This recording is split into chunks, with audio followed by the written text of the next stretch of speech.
이곳에 오신 여러분들을 진심으로 환영합니다.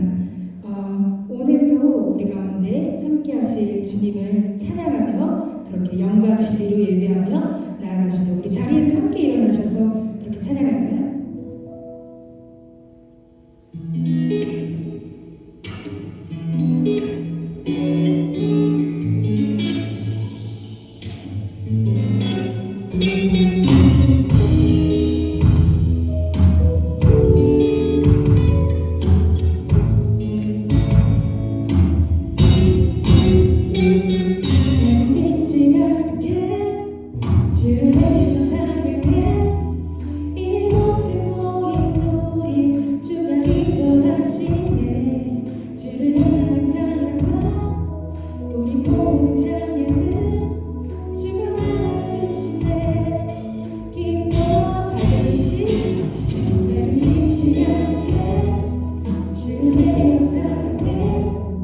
이곳에 모인 우리 주가 기뻐하시네 주를 향해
아니라 저 자신조차 사랑하기가 힘들 때가 많습니다.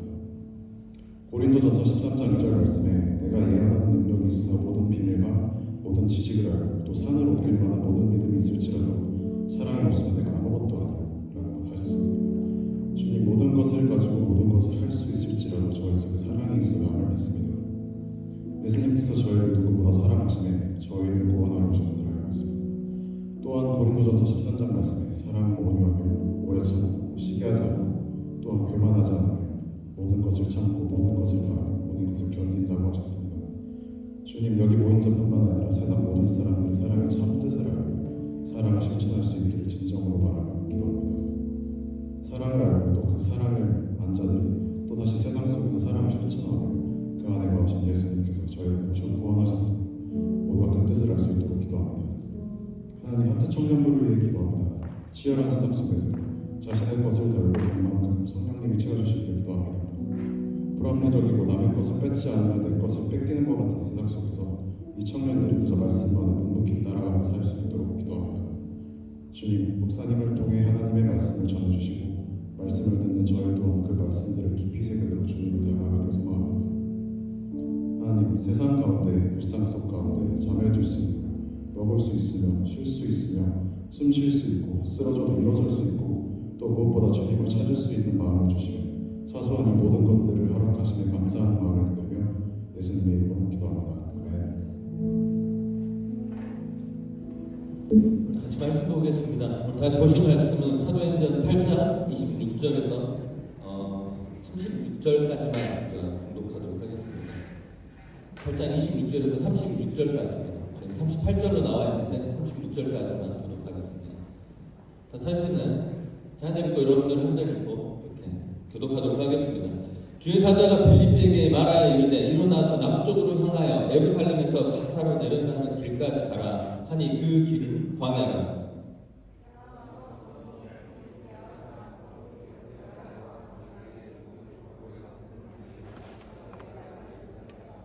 돌아가는데 수레를 타고 선지자 이사야의 글을 읽더라.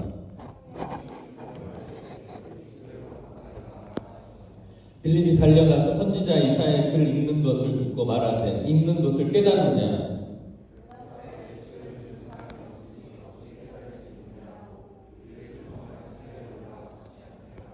읽는 성경 구절은 이것이니 일렀을 때 그가 도살자에게로 가는 양과 같이 끌려갔고 털 깎는 자 앞에 있는 어린 양이 조용함과 같이 그의 입을 열지 아니하였도다.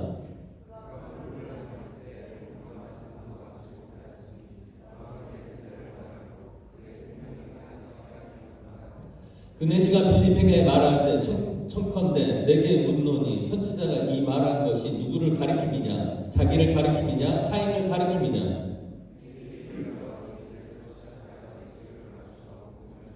다시 읽겠습니다. 길 가다가 물 있는 곳에 이르러 그 네 시가 말하되 보라 물이 있으니 내가 세례를 받으매 무슨 거리낌이 있느냐. 아멘. 주의 이름으로 환영합니다. 옆에 사람에게 추위 가운데 예배드리러 오신 여러분들에게 하나님의 축복이 함께하길 바랍니다라고 우리 한번 인사하도록 하겠습니다. 하나님의 축복이 함께하길 바랍니다. 교회 오면 다른 거 없는 것 같습니다. 하나님의 축복을 옆에 사람에게 전달하고 하나님께서 나눠주신 그 말씀을 서로 나눔으로 인하여서 인간이 주는 그 기쁨보다 하나님이 주시는 것들로 가득 채워지는 것이 바로 교회입니다. 오늘 이 시간 하나님께서 위로하시고 여러분 축복하시고 여러분 인도하신 것들이 이곳 가운데 가득하기를 간절히 소망합니다. 우리 항상 좋지 않은 일이 있으면 그 일이 일어나지 않았었으면 하는 생각을 합니다. 그리고 그때 내가 이 일을 하지 말았어야 했는데 그 실수를 하고 나서 항상 내가 왜 거길 갔을까? 내가 왜 그걸 했을까? 내가 왜 거기에 돈을 투자했을까? 왜 그 사람에게 돈을 빌려줬을까? 그렇게 후회를 합니다. 그렇게 하면서 우리는 내 자신을 자책하는 사람들의 특징이 뭐냐면 과거의 얽매입니다. 반성은 필요하지만 과거에 얽매이기 시작하면 우리는 앞으로 전진하지 못할 뿐만 아니라 하나님의 계획을 보지 못합니다. 하나님의 계획은 여러분이 생각한 것보다 더 크고 광대합니다. 하지만 우리는 과거에 얽매이고 상처받는 것 때문에 그 하나님의 계획을 보지 못합니다. 옆에 사람에게 이야기해 주십시오. 하나님의 계획은 당신이 생각한 것보다 광대합니다. 한번 이야기해 주십시오. 연인 가운데서 한번 이야기해 주십시오. 너도 잘할 수 있어. 돈 많이 벌어올 거지. 하나님의 우리가 과거에 얽매이지 않기를 원하는 것입니다. 근데 우리가 과거에 얽매이고 우리가 앞으로 전진하지 못한 가장 큰 이유들이 무엇이냐면 우리가 고난을 가장해서 오는 그것들 때문에 우리는 과거에 얽매인다는 것입니다. 하나님은 때로는 고난을 통하여서도 하나님의 계획을 이루어 가십니다. 내가 실패했다고 생각하는 것들을 통하여서도 하나님은 그곳 가운데서도 오히려 그것을 성공으로 바꿔 놓는다는 것입니다. 오늘 하나님께서는 오늘 스데반 집사의 순교를 계기로 해서 예루살렘 안에 갇혀있던 복음을 온 유대와 그리고 사마리아 지역까지 확대하게 하셨습니다. 기독교인이 핍박받고 고통받는 것은 좋지 않은 것이지만 이것으로 인해서 오히려 복음은 유대와 사마리아까지 강력하게 퍼지게 된 것입니다. 지금 현재 고난과 지금 현재 슬픔이 오히려 더 나은 결과를 더 강력하게 복음이 전해질 수 있는 통로가 되었다라는 것입니다. 여러분 지금 현재 삶 가운데 문제가 있습니까? 하나님은 그 문제를 뛰어넘게 하셔서 오히려 그 문제보다 더 큰 영광을 누리게 하실 줄로 믿습니다. 기대하십시오. 참고 인내하면 하나님이 계획하신 그 영광의 때가 올 줄로 믿습니다. 근데 이것은 이미 초대교회에 있었던 고난에 대해서 그리고 초대교회에 있었던 그 복음이 확장될 것들에 대해서 하나님께서는 이미 예언하신 것입니다. 사도행전 1장 8절 우리가 다 같이 읽도록 하겠습니다. 오직 성령이 너에게 임하시면 너희가 권능을 받고 예루살렘과 온 유대와 사마리아와 땅끝까지 이르러 내 증인이 되리라 하시니라 라고 말씀했는데 하나님께서 복음이 성령이 임하시면 그것이 예루살렘에 머물러 있지 않고 온 유대와 사마리아 땅끝까지 갈 거라고 말씀하신 겁니다. 근데 그것을 순종하지 못하고 이 복음을 예루살렘 안에서만 머물도록 하고 있던 것들을 오히려 핍박을 통하여서 하나님은 그 복음을 온 유대와 사마리아 땅끝까지 확장시키신 것입니다. 혹 여러분들 가운데 힘든 삶이 있습니까? 지금 문제 가운데 있습니까?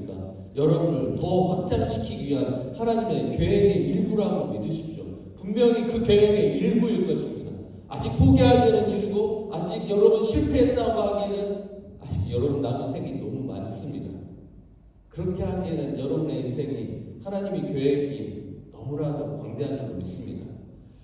오늘 스데반 집사가 죽고 나서 온 유대와 사마리아 지역에 복음이 활발하게 전해졌는데 뿐만 아니라 이제 스데반 집사가 죽으면 아마 악한 사람들은 그럴 겁니다. 저 사람이 사라지면 더 이상 그 사람을 이어갈 다음 사람이 나오지 않을 것이라고 생각합니다.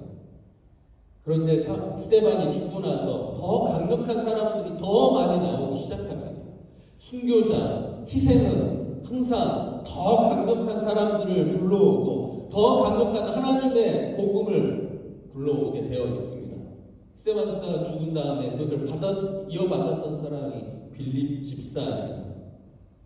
그 빌립 집사는 철저하게 하나님의 음성에 귀 기울이고 계획에 순종했던 사람입니다. 자신이 납득하기 어려운 것이라도 하나님의 말씀에 항상 순종했던 사람이 오늘 빌립 집사입니다.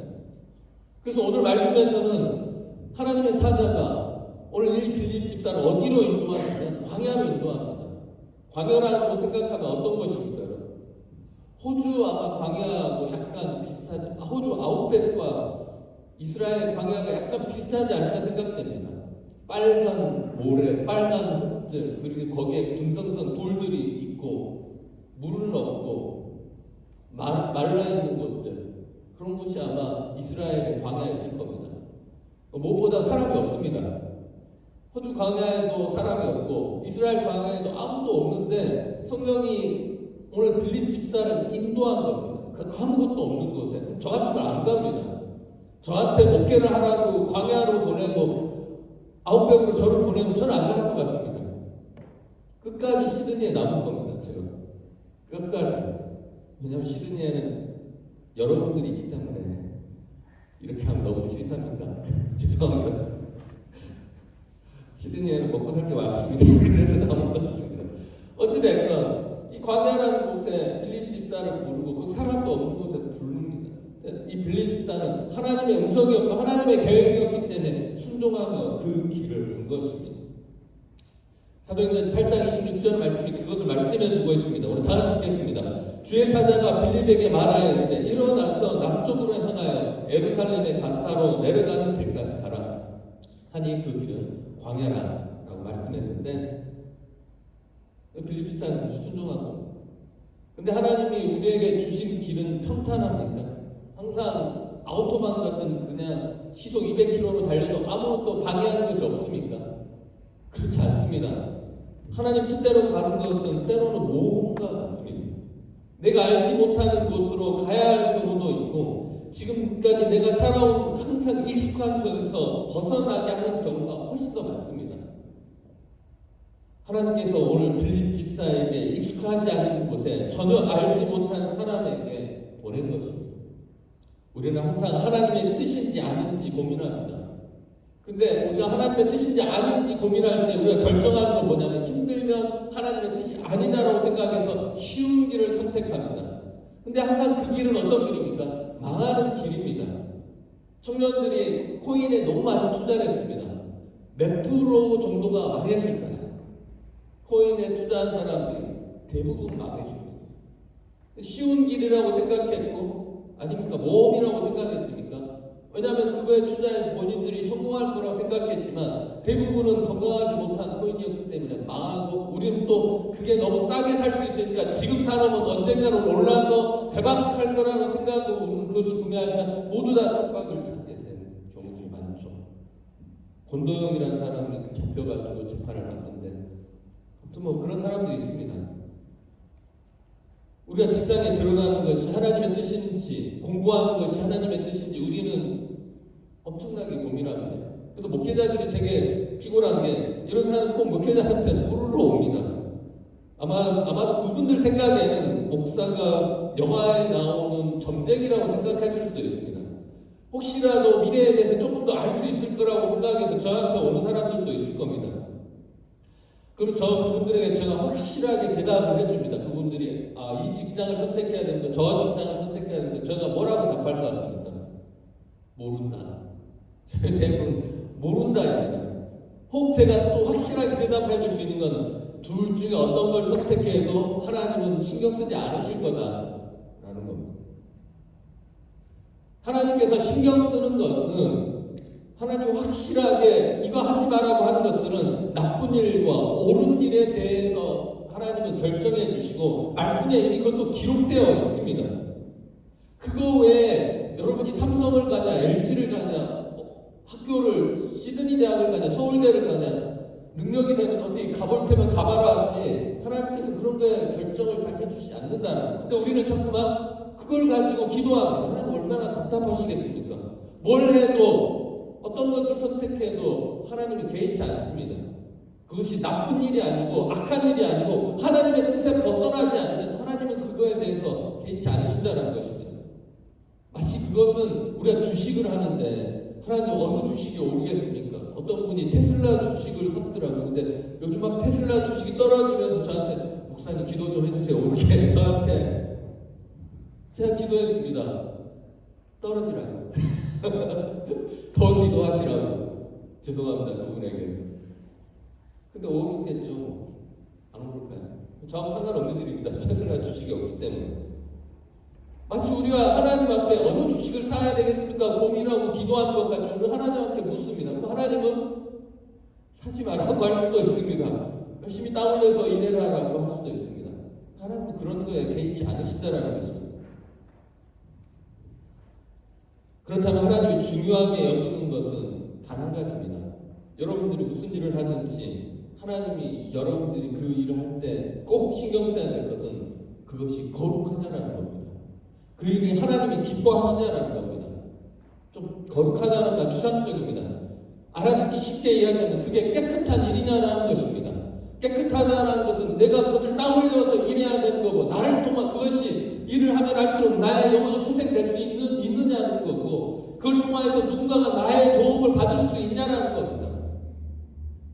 혹 내가 그 일을 함으로 인해서 누가 피해를 보지는 않는지, 내가 그것을 함으로 인해서 유혹에 넘어지는 것들은 아닌지, 하나님은 그게 더 중요하다는 것입니다.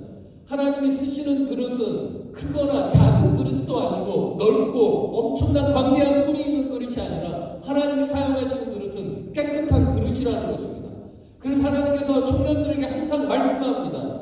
청년의 때에 거룩하고 깨끗한 위에서 몸부림치고 거기에 여러분의 삶을 보존하셔야만 나이 들어서도 거룩함이 유지되어지는 것입니다.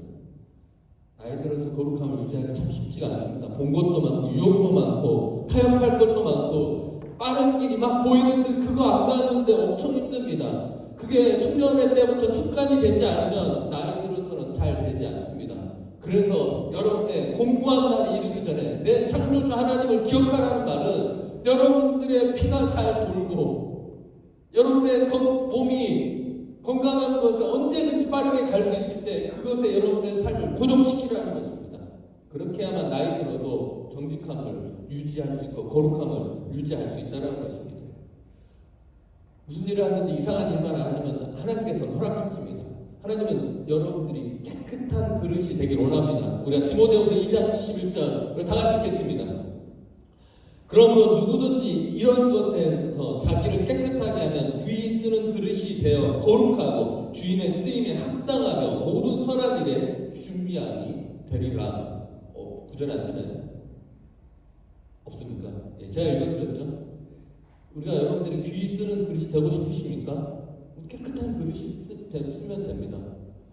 저희 집에 그릇이 엄청 많습니다. 로얄 알버트라는 그릇도 있고 로얄 달튼이라는 그릇도 있고 제가 막 중고 되게 좋아해가지고 오래된 빈티지한 막 이것저것 사서 모읍니다. 사서 모으는데 와이프는 전혀 쓰지 않습니다. 저만 그거 보고 이거 좋은 그릇이다 라고 하는데 쓰지 않는 단 한 가지 이유가 있습니다. 저희 와이프가 그 그릇을 쓰지 않는 이유 더럽다.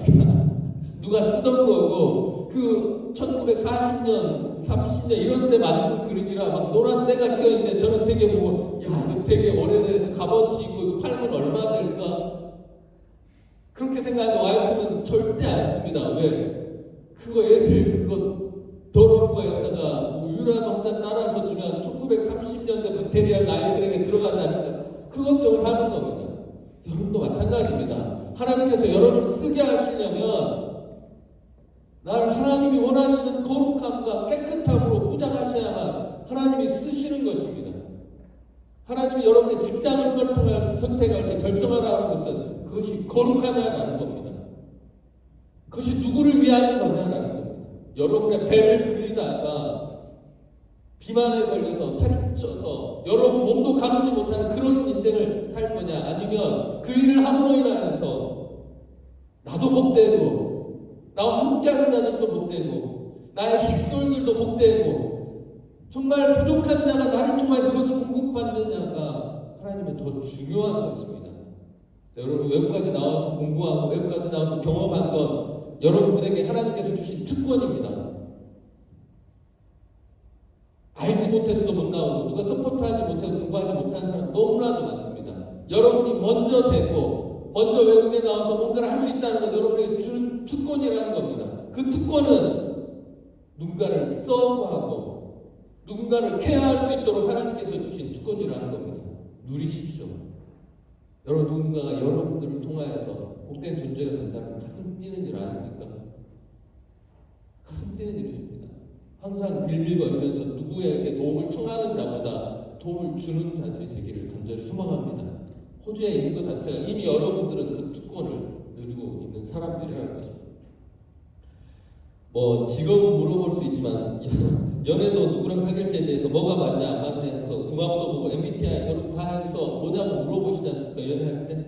연애하기 전에 물어보고 다 따져보고 작업을 걸지 말지 썸을 탈지 말지 막 머릿속으로 계산 엄청 합니다. 교회 다니는데 궁합 왜 뭐라고 하시는지 모르겠지만 궁합 보러 갑니다. 그러면 점쟁이가 그러죠. 교회 다니지 점이 안 나오고 막 이런 식으로 막 일하기도 합니다. 웃으시는 분들 경험이 있는 걸로 알고 있습니다. 아닙니까? 죄송합니다. 어쨌든 그럼에도 불구하고 우리는 이혼율이 엄청 높습니다. 그거 다 따지는데도 많은 사람들이 자기와 비슷한 사람을 만나려고 합니다. 비슷한 사람을 만나면 우리가 잘 살 거라고 생각하지만 비슷한 사람 만난다고 해서 우리가 잘 살거나 그러진 않습니다. 알고 보면 우리 다 안 맞습니다. 여자와 남자가 맞는다는 것 자체가 불가능한 일입니다. 맞는 척 하는 겁니다. 결혼하려고, 여러분 사귀려고 되게 여러분들하고 비슷한 척 해주는 겁니다. 남자들이. 머리가 되게 좋은 애들입니다. 그런 애들은. 차라리 솔직하게 잘 안 맞고 잘 모르겠다고 하십시오. 그때는 헤어질지 몰라도 나중에 참사를 막을 수 있습니다. 근데 어찌됐건 간에 오늘 우리는 많은 사람들이 여자와 남자의 관계에서 누가 나와 맞냐 안 맞냐는 하나님 앞에 물어봅니다. 근데 하나님께서 그렇게 말씀하실 겁니다. 너네 둘이 방향이 같냐고 물어볼 거고, 너네 둘이 추구하는 방향이 선한 것을 추구하고 협력해서 선을 이룰 준비가 됐냐고 물어보지, 절대로 여러분들이 성격이 맞냐고 안 물어보실 겁니다. 그럼 성격이 맞으면 얼마나 힘든 줄 아십니까? 제가 첫째 아이를 낳을 때, 첫째 아이를 와이프가 임신할 때 간절히 기도했습니다. 뭘 기도했을 것 같습니까? 아들이 아니길 기도했습니다. 왜? 저 같은 놈 나올까봐 아들이 아니고 간절히 기도해서, 다행히 딸이 나는 소리에 제가 와이프에게 옷 사주고 밥 사주고 다 했습니다. 다행이다. 나 같은 놈 안 나와서. 여러분 결혼하다 보면, 결혼하고 살다 보면 한 명이 청소를 안 합니다. 그럼 누군가는 주워야 될 거 아닙니까? 근데 둘 다 너무 마음이 똑같아가지고 둘 다 청소를 안 하면 그것도 짜증나는 일입니다. 뭐 서로 청소하라고 밀고, 너는 왜 그걸 안 하냐, 너는 또 왜 안 하냐고. 그 똑같은 게 오히려 안 좋습니다. 근데 중요한 건 똑같은지 틀리든지 상관없이 뭐가 같아야 되는 겁니까? 선한 양심을 가지고 하나님이 주시는 그 선한 방향을 바라보는 것이 가장 중요한 것입니다. 그래서 여러분들이 교제하신 분들도 있고 앞으로 교제하실 분들이 있는데, 둘이 협력해서 선을 이룰 준비가 되었으면 하나님께서 맞춰주실 겁니다. 그게 안 되면 아무것도 되어지지 않습니다. 편하려고 결혼 절대 편하지 않습니다. 엄청 힘듭니다. 그렇죠, 장난 아닙니다. 편하지 않습니다. 그럼 혼자 살아도 여러분 불편한데 옆에서 계속 누군가 말을 하고 있다고 생각해요. 귀에 피가 나는데도 계속 말을 하고. 근데 더군다나 이 사람이 나를 더 너무 잘합니다. 그러니까 내 가슴 아픈 곳에 비수를 걷듯이 맨날 뭐라고 합니다. 그럼 잘 맞으면 안 좋습니다. 왜? 상대방의 약점을 더 잘 아니까 정확하게 여러분의 공략할 싫어하는 단어들하고 싫어하는 것도 계속 말합니다. 똑같은 사람 만날 수도 있겠지만 여러분 항상 기억하십시오. 하나님이 원하시는 교제, 하나님이 원하시는 결정들은 협력해서 선을 이루고 거룩하고 깨끗한 방향을 하나님은 원하신다는 것입니다. 우리 항상 하나님의 뜻이 무엇인지 궁금합니다. 저도 궁금합니다. 그러다가 자신이 선택한 결과가 잘못됐을 때 하나님이 뜻이 아니었나 보다고 생각하고 우리는 자책하는 겁니다. 그리고 내 믿음이 부족하다고 교회 다니는 사람은 착각합니다. 우리는 하나님의 뜻을 물으면서 가야 하지만 자신의 선택한 것이 잘못됐다고 해서 자책할 필요가 없습니다. 왜? 그것도 하나님의 계획이기 때문입니다. 그것이 나중에 더 좋은 결과를 가져올 것입니다. 여러분 지금 실수했다고 해서 너무 자책하거나 여러분 믿음이 없다라고 자책하지 마십시오. 그것조차도 하나님의 계획이라는 것입니다. 그것을 딛고 일어나서 하나님의 계획이 미래 어떤 것인지 향하여서 가면 우리는 그 실패와 나의 실수들이 오히려 나를 더 단단하게 만들고 건강하게 만드는 것입니다. 그렇게 생각하시고 넘어져도 또 일어나서 가시고 넘어져도 또 일어나서 가시고 하나님이 원하시는 방향을 향해서 끝까지 가는 저와 여러분 되기를 간절히 소망합니다. 올 초대교회 때는 이런 고민할 필요가 별로 없었습니다.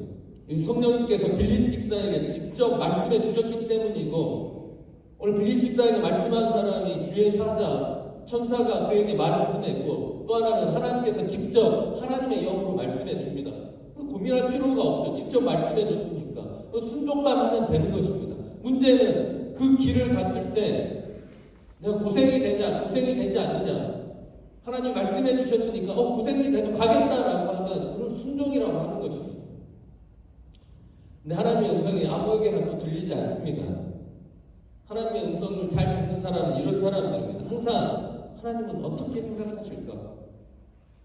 여러분 살다 보면 항상 하나님이 기뻐하시는 결정을 하는 사람들이 있습니다. 그 사람이 생각하는 건 하나님은 항상 어떻게 생각하실까라는 겁니다. 이런 상황에서 하나님께서는 나에게 무슨 결정을 하시길 원하실까라고 그런 의문을 제기하는 사람들은 하나님의 음성이 들리는 것입니다. 아무 생각도 없고 관심도 없고 하나님께서 아무리 말해도 한쪽으로 듣고 한쪽으로 흘려버리든지 귀에서 피가 난다고 하면서 하나님 그만 잔소리 하시면 안 되냐고 하면 하나님의 음성은 들리지 않는 것입니다. 하나님의 음성이 들리지 않는 게 아니라 여러분들 하나님의 음성을 묵살해버린 것입니다. 여러분 하고 싶은 거 하려고, 여러분 정욕에 여러분의 인생을 메워주려고 호주와서도 그런 엄청난 여러분 갈등을 겪을 것입니다. 하나님은 계속 말씀하십니다. 가장 좋은 길로 인도하기를 말씀해 주시고 여러분들이 가장 하나님이 기뻐하시는 인생, 성공하는 인생으로 인도하기를 말씀해 주는데 여러분들이 묵살해버린 겁니다. 귀 기울이지 않고 내 방식이 왠지 가장 빠른 길 같고 다른 애들은 다 성공했으니까 나도 그 길 가겠다고 우리는 하는 것입니다. 하지만 최악의 결정이죠. 빌립은 하나님의 인도하심을 따라 아무것도 없을 것 같은 곳에 예상치 못한 에티오피아 내시를 만납니다. 이스라엘과 에티오피아는 엄청난 거리입니다. 중간에 이집트가 껴있고 이집트를 더 내려가 에티오피아가 나옵니다. 그래서 8장 27절인데 우리가 다 같이 읽겠습니다. 일어나 가서 보니 에티오피아 사람 곧 에티오피아 여왕 간덱의 모든 국고를 맡은 관리인 내시가 에베하러 예루살렘에 왔다가 라고 말한 것 같이 하나님의 인도하심을 받았더니 그곳에 에티오피아 내시를 만납니다. 근데 하나님이 빌립을 인도한 이유는 그들에게 복음을 전하게 하기 위해서 인도한 겁니다. 근데 이 사람이 준비가 됐냐, 되지 않았느냐, 다음 구절을 보면서 우리가 또 보도록 하겠습니다. 예루살렘 가까운 곳에서 에티오피아 내시를 만난 것도 엄청난 우연인데 이 에티오피아 내시가 뭐라고 썼냐면 성경을 읽고 있습니다. 그럼 전도하러 가는데 안 믿는데 성경을 재미삼아 읽고 있는 사람이 있으면 얼마나 좋습니까? 교회 가자고 하면 어느 교회냐고 해서 따라올 겁니다. 근데 바로 그러한 상황인 겁니다. 그것도 읽고 있었는데 어디 부분을 읽고 있었냐면 유대인들이 그닥 즐겨보지 않는 이사야서 말씀을 읽습니다. 그것도 예수 그리스도가 십자가에 못 박혀 죽으실 것을 예언하는 말씀을 그가 읽고 있었던 겁니다. 이사야서 53장 7절 우리가 다 같이 읽겠습니다. 그가 고독을 당하여 괴로울 때에도 그의 입을 열지 아니하였으며 마치 도수장으로 끌려가는 어린 양과 털 깎는 자 앞에서 잠잠한 양같이 그의 입을 열지 아니하였다 말한 것 같이 그 당시 유대인들이 믿지 않았던 예수 그리스도를 알 수 있는 그 구절을 읽고 있었던 겁니다. 근데 이 사람은 글을 읽는데 뭔 내용인지를 하나도 모르고 읽고 있는 겁니다. 여러분 성경을 읽다 보면 어떻습니까? 한 3분의 1은 뭔 내용인지 잘 모르시겠죠? 교회 안 다니신 분들은 100% 뭔 내용인지 모릅니다. 그러니까 맨날 우리가 찾는 거는 내 나중은 창대하리라 그것만 보고 있고 복을 받으리라 그런 것만 우리는 보는 겁니다. 이 에티오피아 내시가 봤던 구절 신나게 보는데 뭔 내용인지 알지 못합니다. 그 내용이 사도행전 8장 31절 우리가 다 같이 읽겠습니다. 대답하되 지도해 주는 사람이 없으니 어찌 깨달을 수 있느냐 하고 빌립에게 청하여 수레에 올라 같이 앉으라 하니라 말씀한 것 같이 지도해 주는 사람이 없었다는 것입니다. 우리가 말씀을 혼자 보는 것은 한계가 있습니다. 그것을 돕기 위해서 우리 공동체가 있는 거고 목회자가 있고 이렇게 예배가 있는 것입니다. 그 중에서 이 예배는 여러분들이 말씀을 깨달을 수 있는 최후의 도구입니다. 여러분들이 예배마저 드리지 않는다면 여러분은 말씀을 절대로 깨달을 수가 없습니다. 혼자 깨달을 수 있다고 유튜브를 보신다면 제 단편적인 예를 들어드리겠습니다. 제가 정말 오랫동안 신앙생활을 같이 했던 청년이 하나가 있습니다. 이 청년이 되게 똑똑합니다. 그래서 미국하고 같이 트레이딩을 한다 그래서 밤에 막 일을 합니다. 그런데 얘 생활은 밤에 일을 하고 낮에는 잡니다. 그러니까 일반 사람을 만나지 못하고 한 10년 동안 집에 갇혀만 사는 겁니다. 한 몇 년 동안 지내다가 이 청년하고 만나서 대화를 했는데 이 청년이 예배를 또 유튜브로만 드립니다. 모든 세상 지식을 유튜브로만 받으니까 이 형제가 정치적으로 막 사람이 막 바뀝니다. 그래서 저를 보더니 목사님도 잡하냐고 나한테 물어보더라고요. 나 오른손 그럼 왼손잡이 어떻게 알았냐고 잡하냐고 왜 그렇게 생각하냐 했더니 집이 전라도니까 잡하다라는 겁니다. 그럼 여기 전라도 다 잡합니까? 사람 그렇게 멍청해집니다. 사람들과 교제하지 않고 예배 가운데 나오지 않고 서로 교제하지 않으면 사람은 그렇게 잘못된 지식이 옳은 것처럼 되게 당당하게 무식하게 이야기하는 겁니다. 그 사람은. 교제가 일어나지 않으면 안 되는 겁니다. 그래서 우리가 이 예배를 드리는 것은 여러분이 바보되지 않게 하는 거고 세상의 잘못된 유혹에 넘어지지 않고 세상의 어리석은 지식에 넘어지지 않도록 하기 위한 최후의 보루는 바로 이 예배의 장소이고 우리가 이 예배를 드리고 나서 또 교제하고 식사하면서 순모임하는 이것들이 여러분들을 보호할 것입니다. 원래 에티오피아 내시도 누가 가르쳐준 사람이 없으니까 하나님의 말씀을 알지 못했던 겁니다. 돌이 두 개가 있어도 맞들면 낫습니다. 여러분들은 서로 잘 모르면 서로 궁금해하면서 물으면서 같이 성장하는 것입니다. 더군다나 여기는 또 다양한 사람들, 다양한 신앙의 레벨들이 다 어우러져서 여러분들이 무시하지만 않으면 우리는 다 같이 성장하고 다 같이 옳은 방향으로 갈 수 있는 것입니다.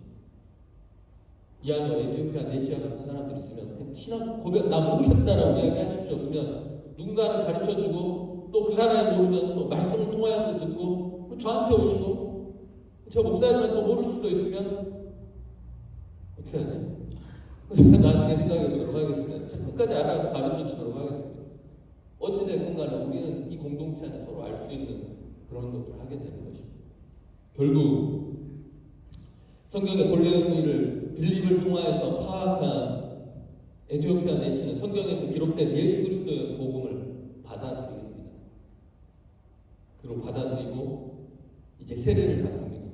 세례라는 건 어떤 거냐면 사람들 앞에 내가 예수 그리스도를 나의 주인으로 모신다라고 선포하는 것입니다. 예수 그리스도 자랑스럽습니다. 내가 교회 다니는 게 자랑스럽습니다. 내가 그렇게 살겠습니다. 그리스도를 사는 게 좀 불편하고 사람들 앞에서 먼저 모범을 보이는 건 불편하지만 내가 그렇게 살겠습니다. 고백하는 것이 세례입니다. 지금 세례 신청하신 분들이 있는데 그런 마음가짐으로 오십시오. 세상 속에서 부끄러워하지 않고 예수 그리스도를 선포할 수 있는 그런 특권이 나에게 주어지는 것이라고 생각하는 것이 바로 세례라는 겁니다. 우리 에티오피아 내시가 세례를 받고 자기 나라로 떠납니다. 이제 예루살렘에서 온 유대와 사마리아에서 있었던 복음이 어디로 흘러간 겁니까? 이제 세상 끝까지 향해서 아프리카로 복음이 전해지는 출발점이 여기서 시작됩니다. 나중에는 성경에 보면 사람들이 아는 사람이 유명한 선지자 사도들이 가지도 않았는데 그곳에 이미 믿고 있는 사람들이 엄청 많고 교회를 하고 있는 사람들이 많습니다. 복음이 흘러간 겁니다. 오늘 이 빌립이라는 사람이 전했던 이 에티오피아 내시가 그곳에 가서 전해서 그곳에 복음이 전해졌던 것 같이 복음은 그렇게 확장되는 것입니다. 한 사람의 순교가 복음을 확장시키고 한 사람의 순종하는 그 사람이 복음을 땅 끝까지 강력하게 선포하게 되어지는 것입니다. 여러분들이 하나님 말씀에 순종하십시오. 손해보진 않을 겁니다. 저한테는 좀 반항해도 되고 안 해요. 저 괜찮습니다. 저 상처 엄청 받는데 괜찮습니다. 제가 뭘 부탁해도 목사님 바빠요 해도 괜찮습니다. 혹 하나님께서 여러분에게 말씀하시고 말씀을 통해서 하나님이 여러분에게 말씀하는 것들이 느껴졌다면 예 주님하고 순종하는 저와 여러분 되기를 원합니다. 그러면 하나님이 인도하시고 책임져 주시는 것입니다. 말씀에서 듣고 은혜 받았다고 하나님이 어디로 가라는데 바로 성경 덮고 안 들은 처럼 그렇게 하지 마시고 순종하십시오. 적어도 말씀에 순종하면 말씀이 여러분 책임져 줄 것입니다. 성경은 각자가 해석하는 대로 해석이 바뀌는 것이 아닌 본래의 뜻과 의미가 있습니다. 이것을 알기 위해서는 신앙의 선배들이 도움이 필요합니다. 그래서 우리가 이 공동체를 통해서 그것들을 나눴으면 좋겠고 오늘 이 빌립을 통해서 하나님께서 말씀하신 것들 어떻게 일하셨는지를 기억하기를 간절히 소망합니다. 우리는 하나님의 뜻을 100% 명확하게 알 수 없습니다. 그렇다고 들리지도 않는데 하나님의 음성이 들린다고 말해서도 안 됩니다. 느낌이 그렇다면 느낌만 그럴 수도 있습니다. 하나님의 뜻이 나에게 완전히 다 100% 이해된 게 아닐 수도 있습니다. 하지만 우리가 꼭 생각해야 하는 것은 하나님의 뜻에 합당하게 행한다는 생각입니다. 나의 삶 가운데 이것이 옳은지 저것이 애매할 수도 있지만 내가 하나님의 뜻에 합당하게 살아가기 시작하면 내가 선택하는 것이 옳은 길일 것입니다. 왜? 하나님의 방향과 나의 방향이 같으면 그것은 옳은 길입니다. 그래서 될 수 있으면 하나님의 뜻에 합당하게 행하기 위해서 여러분 최선을 다하십시오. 그럼 하나님은 우리를 인도하시고 하나님은 우리를 가장 적재적소에 우리를 데려다 놓으실 것입니다. 그 자리가 우리는 복된 자리이고 그 자리가 반전을 꿈꿀 수 있는, 실패에서 성공으로 바뀔 수 있는, 좌절에서 소망으로 바뀔 수 있는 그 터닝 포인트의 자리가 될 줄로 믿습니다. 그래서 기대합니다. 오늘 이 자리가 터닝 포인트의 자리가 되기를 또한 기대합니다. 절망 가운데 있었습니까? 이곳이 바로 터닝 포인트가 될 수 있는 자리가 될 줄로 믿습니다. 다 같이 기도하겠습니다. 우리가 다 같이 기도할 때 하나님